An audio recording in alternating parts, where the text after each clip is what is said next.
función del Estado no es distribuir los bienes y asignar los servicios. La función del Estado no es asistir, porque si nosotros medimos la calidad de un Estado por el gasto social de ese Estado, y a mayor gasto social, más calidad moral, eso nos lleva de la mano a una sociedad totalitaria colectivista. Porque entonces lo ideal sería que el Estado utilizara todos los recursos. Si es verdad que el gasto social es lo que califica moralmente a los Estados, si a mayor gasto social, mayor calidad moral, pues no hay la menor duda de que entonces tenemos que llegar al colectivismo y tenemos que llegar a sociedades en donde el Estado tiene toda la función redistributiva. ¿Qué pensaría un liberal? Lo contrario. Que el mejor Estado sería aquel en el que las condiciones sociales son de tal naturaleza que todas las personas y todas las familias pudieran conseguir su sustento y prosperar y mejorar sin necesidad de la asistencia del Estado, que siempre es la asistencia del otro, porque el Estado no tiene recursos. El Estado no tiene otro recurso que el que nosotros le damos.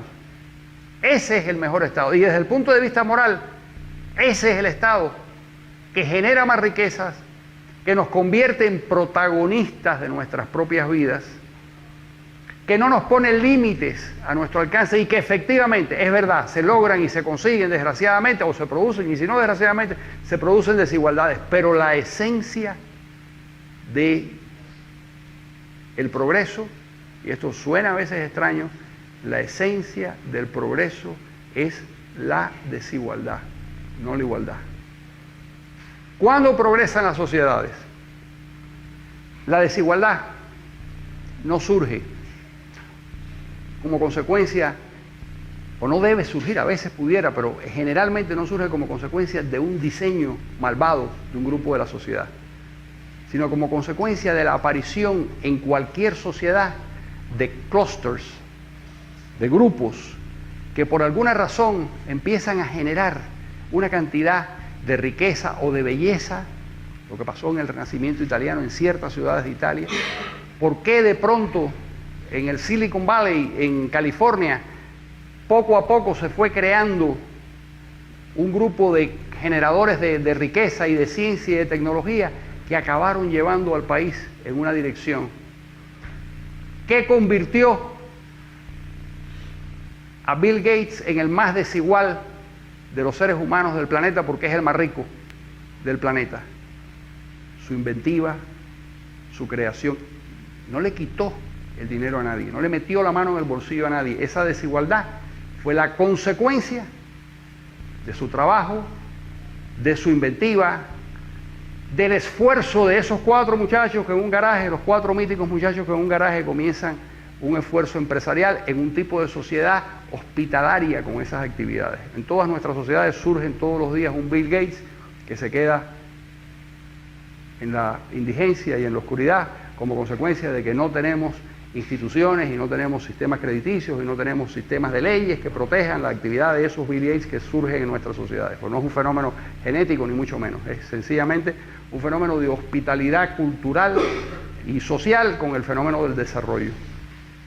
Pero eso genera siempre desigualdades, solo que esas desigualdades son las que tiran del carro de todo del conjunto de la sociedad. En una sociedad en donde todos tienen lo mismo y donde todos deben tener lo mismo, lo que sucede es que desaparece el progreso, y desaparece el genio, y desaparece la inventiva. El 40% del desarrollo económico de una sociedad como la norteamericana es la consecuencia de las innovaciones. En las sociedades colectivistas, en las sociedades que persiguen como objetivo esencial que el Estado se convierta en distribuidor de los bienes y de los servicios, y que sea además el gran generador de ciencia y tecnología, lo que se produce es el atraso.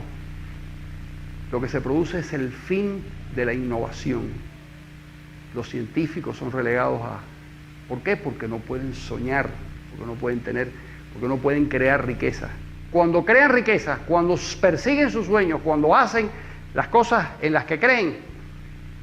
Y a veces funcionan, y a veces no funcionan, y a veces fracasan, y a veces fracasan 10 veces y en la 11ª consiguen levantarse y consiguen hacer las cosas bien. La historia de Honda, por ejemplo, la familia de los automóviles japoneses que fracasaron insistentemente durante muchos años hasta que un día comenzaron a despegar. Pero todo eso se puede hacer en sociedades libres, en donde no se penaliza ni se persigue la desigualdad.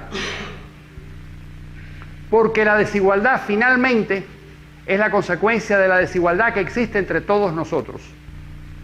Cualquiera que ha tenido hijos, y yo he tenido 2, y nietos, y qué sé yo, sabemos que son totalmente diferentes y que tienen objetivos distintos, y que si tienen objetivos distintos y si tienen caracteres diferentes, los resultados de su gestión en la vida van a ser distintos y van a ser diferentes. Es verdad que en muchos casos la suerte o las condiciones de la sociedad van a determinar que triunfen o que fracasen, eso es cierto, pero nosotros no podemos controlar esos factores. Y si tratamos de controlar esos factores y si intentamos artificialmente establecer el régimen de la justicia, llegaremos a la peor de las injusticias. Ejemplo muy concreto: México. El ingreso per cápita de los ciudadanos de la capital es muchísimo más alto que el ingreso per cápita de los ciudadanos de Chiapas. Ahí hay, visto con la pupila rencorosa del igualitarista, ahí hay una injusticia que hay que corregir. Entonces vamos a transferir los recursos de Ciudad México hacia Chiapas. Y que cada uno de los mexicanos de la capital digan: señores, como nosotros ganamos 3 veces lo que ganan los habitantes de Chiapas, vamos a meternos la mano en el bolsillo y vamos a subsidiar para que tengan lo mismo que tenemos nosotros. ¿Por qué? Porque ellos tuvieron la desgracia de nacer en un sitio en donde las condiciones para la creación de riqueza no son las de Ciudad México. Sí, es verdad, son víctimas de una circunstancia que no pudieron controlar.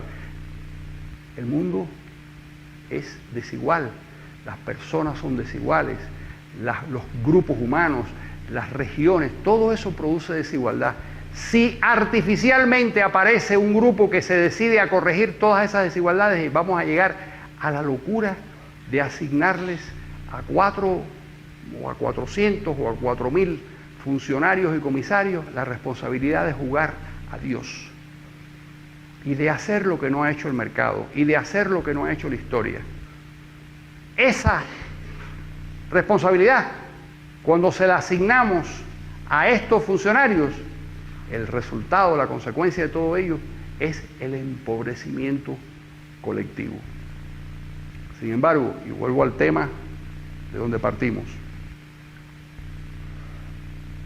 los intelectuales de izquierda están convencidos de que eso se puede hacer, de que ellos saben cómo reasignar de una manera justa y eficiente lo que el mercado no ha podido hacer, lo que azarosamente se fue construyendo como consecuencia de la historia, lo que surgió por casualidad.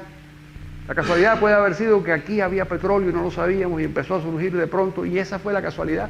O la casualidad fue que de pronto un científico muy notable se mudó a un rincón de un lugar o empezó a enseñar en una universidad y fue generando un núcleo de pensadores y de creadores y fueron esparciéndose ciertas ideas y ahí surgió de pronto